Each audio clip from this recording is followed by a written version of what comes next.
Hi everyone, it's Catherine Bacus here from Alleviate Medical Weight Loss. I just thought I'd share with you a little insight that I had today through a leadership course that I was doing, and I just wanted to share the insight that I had because that was really useful for me. And if it was useful for me, I'm sure it's might be useful for you as well.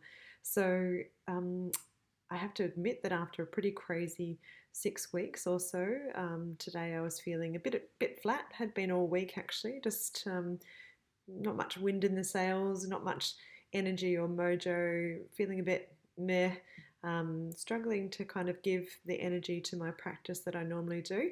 And I couldn't really figure out why, because I think that we've done pretty well to adapt to these new circumstances. But I think a little bit of, um, yeah, just feeling flat, that sort of feeling was settling in. And today I learnt a little bit about the stages of change and why that might be. So I thought I'd share a little bit about that for you in case it was helpful for you. So I just wanted to check in with you and just see how are you feeling at this point in time. Today is April the 19th. We're well and truly, 5 or 6 weeks into to self isolation. We've had to adapt our workplaces. We've had to adapt to maybe homeschooling with kids at home and trying to work, adapting to change in our family finances. There might have been a loss of one job or two jobs in the family. There might be more financial pressures at this stage. Or it might be that we're missing the connections that we have with people and self isolating at home alone or with loved ones can be maybe challenging. On the other hand, maybe it's great. Maybe you're enjoying this newfound peace and quiet and the ability to do some work from home that's uninterrupted. Maybe it's more quality time with family, the opportunity to spend more time exercising or preparing good food. So there's lots of responses that we're having to this crisis. So I just think it's good to reflect on how you're adapting to this new change. For myself, I think this stages of change graph gave me some really good insight into the different times that we might go through in response to a change, such as what's happened with coronavirus. I think at first there was this shock of, just understanding the gravity of what we were about to encounter, the severity of the virus and its impact, its infectivity, and maybe there might have been a bit of disbelief. It's just a virus. Why it couldn't really be that bad? Why would it really change what I do? I'll just kind of get about my normal business, and that's that stage of denial. Why can't I continue doing what I've always done? This really shouldn't impact on me. We're not many of us are built for change. We like things to be steady, secure, and so change can be quite threatening to our norm. We like to get into routines and for things to be quite predictable. So there's no doubt that the coronavirus pandemic has kind of turned our world upside down. And that can lead to a lot of frustration. So recognizing that this really isn't what we want. We might not like the isolation or the frustration of being at home, not being able to see our loved ones.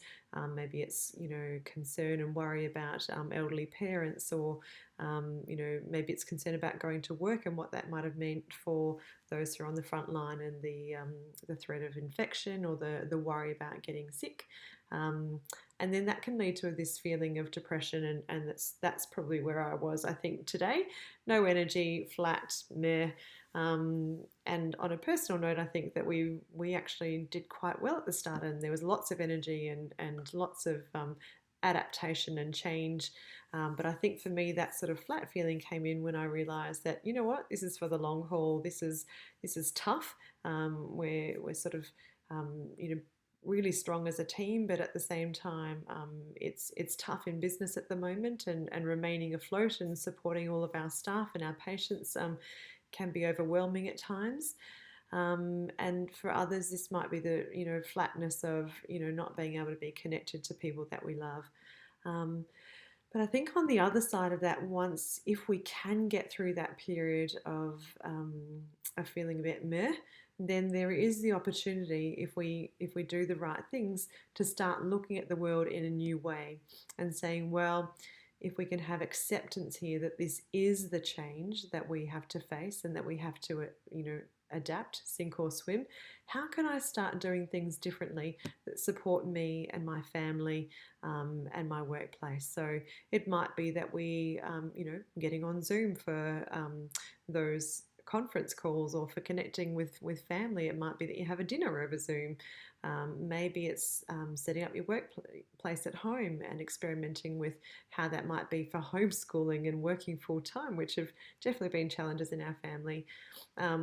And then there's, each day you're making decision after decision, learning about, these new ways of being. So there's a lot of learning happening, learning how to do Zoom, learning how, setting up new routines and new pathways. And that actually takes a fair bit of brain power. So it's sometimes we sort of flip back down here into feeling a bit flat and a bit overwhelmed, not knowing if we're making the right decisions. But eventually when we have a time after time and with, habit building and practice, we start to get into this new way of being and adapting to the change that we're going through.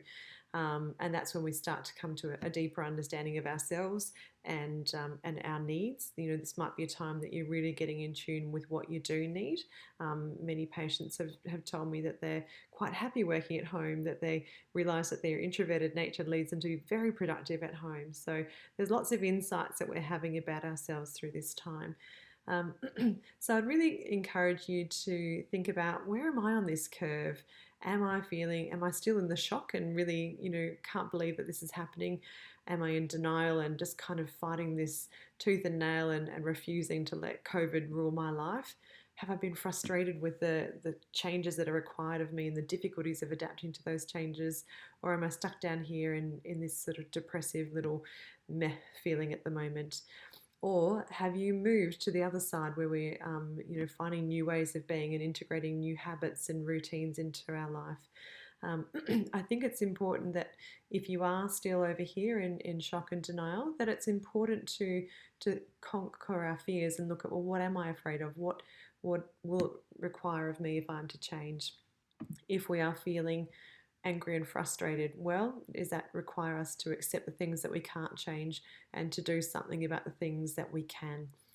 If we're feeling a bit depressed and flat, can we reach out for the help that we need? Can we start changing our mindset and the questions that we ask ourselves?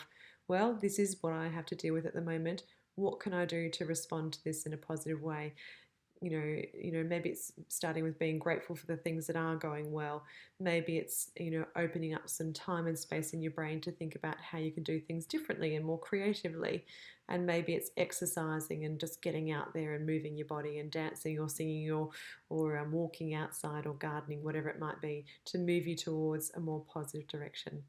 So I hope that's been helpful for you. It certainly helped to shift me today out of a bit of a funk.